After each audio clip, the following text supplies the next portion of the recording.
बीते एक दशक में रिकॉर्ड 25 करोड़ भारतीयों ने गरीबी को पराजित किया है।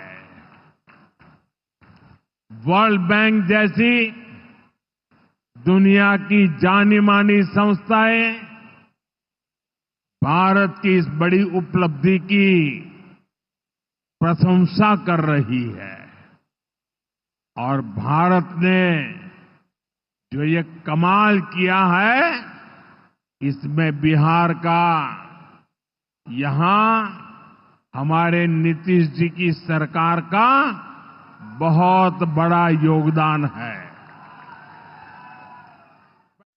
बिहार के सिवान में प्रधानमंत्री मोदी जब ये शेखी बघार रहे थे, तभी सोशल मीडिया में मोदी जी की 2 वीडियो तेजी से वायरल हो रही थी।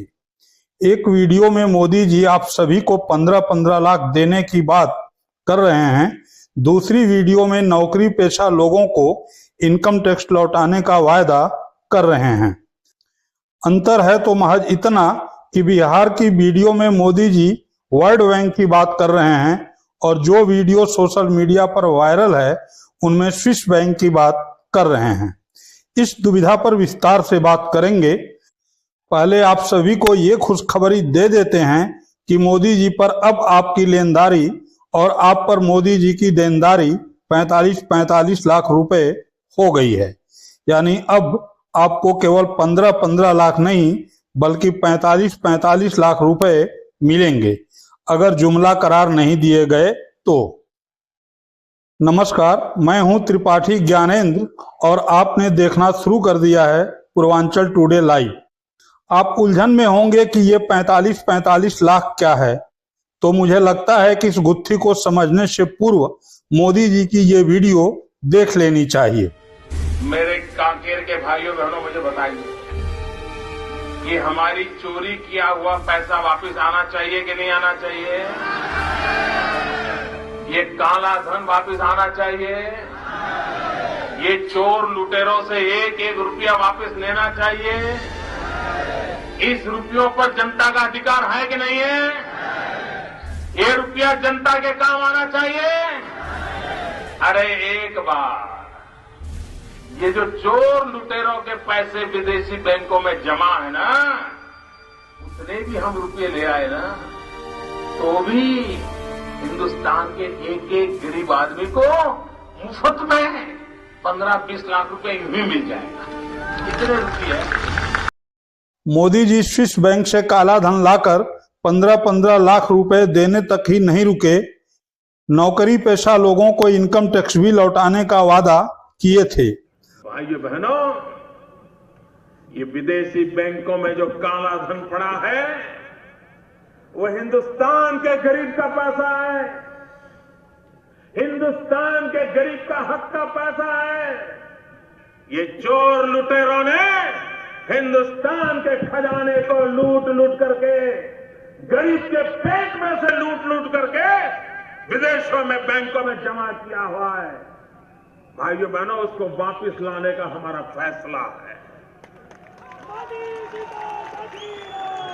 वापस लाना चाहिए नहीं लाना चाहिए? भैया जरा जोर से बोलो, लाना चाहिए नहीं लाना चाहिए?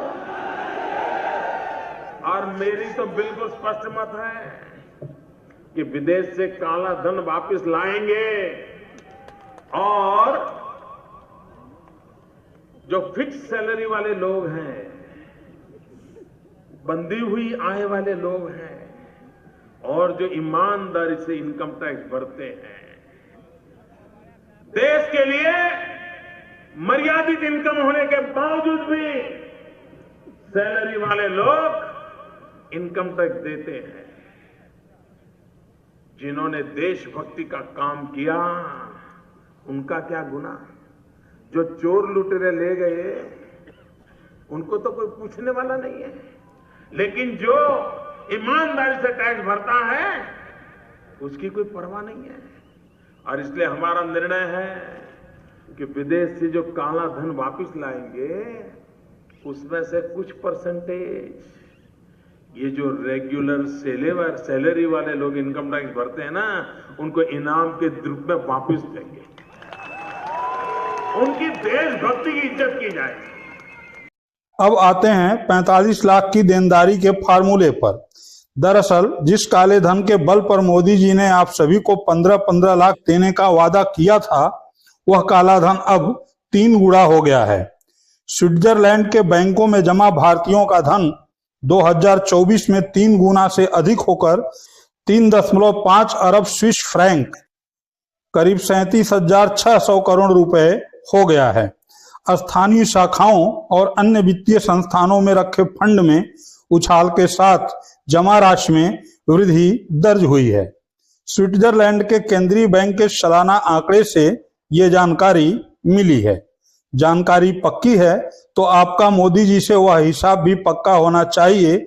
जब मोदी जी ने इसी काला धन के बल पर 15-15 लाख देने को कहा था, तब से काला धन 3 गुना बढ़ा है, तो आपकी हिस्सेदारी भी 3 गुना बढ़नी चाहिए और मोदी जी पर आपकी लेनदारी भी 3 गुना और मोदी जी पर आपकी देनदारी भी 3 गुना बढ़नी चाहिए।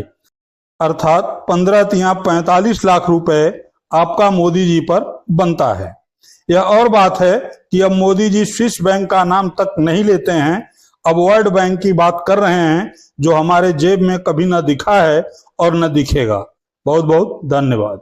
आज से ठीक 11 साल पहले देश के प्रधानमंत्री नरेंद्र मोदी जी ने एक जनसभा में चीख कर लोगों से पूछा था कि जो देश का पैसा विदेशी बैंकों में पड़ा है, जिसे वो काला धन बताते रहे, वो वापस आना चाहिए या नहीं। जनता का जवाब था आना चाहिए। फिर दूसरा सवाल पूछा गया कि इस देश के पैसे को विदेशों में ले जाने वाले चोर लुटेरों के ऊपर कार्रवाई होनी चाहिए, नहीं होनी चाहिए, उन्हें जेलों में भेजा जाना चाहिए या नहीं। जवाब जनता ने दिया हाँ, बिल्कुल होना चाहिए। फिर प्रधानमंत्री जी ने यहाँ तक कहा कि अगर ये पैसा वापस आ गया देश में, वापस काला धन बाहर के विदेशी बैंकों से, तो हर एक को 15-15 लाख यूं ही मिल जाएगा। अब 3 सवाल 11 साल के बाद भी खड़े, और ये सवाल कांग्रेस पूछ रही है कि प्रधानमंत्री नरेंद्र मोदी जी, क्या वो काला धन देश वापस आ गया, हाँ या ना।